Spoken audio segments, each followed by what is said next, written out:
సమాధాన పడటం విషయంలో మన మన పర్స్పెక్టివ్స్ చాలా నేరోగా ఉండటం వల్ల వచ్చే ప్రాబ్లమ్ జాని. ఎగ్జాక్ట్‌లీ. అంటే నేను సరే మిమ్మల్ని ఒక మాట అన్నాను.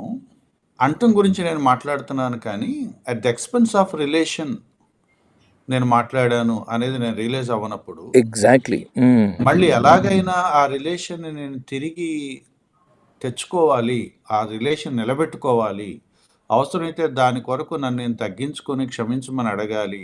I should do something for that restoration అనే ఒక ప్రయత్నం కూడా చేయకపోవటం చాలా విశ్వాసుల్లో కనపడే ఒక కామన్ ఫ్యాక్టర్.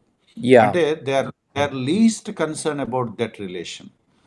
సరే నీకు నాకు సింక్ అయితే ఉందాము. లేకపోతే ఓకే. నీ దారి నువ్వు చూసుకుందాం. నా దారి నేను చూసుకుందాం. I saw many Christians who are quick to break the relation. ఊరికే చిన్న విషయానికి తెంపేసుకోవడానికి రెడీగా ఉంటారు. దాన్ని నిలబెట్టుకోవాలి.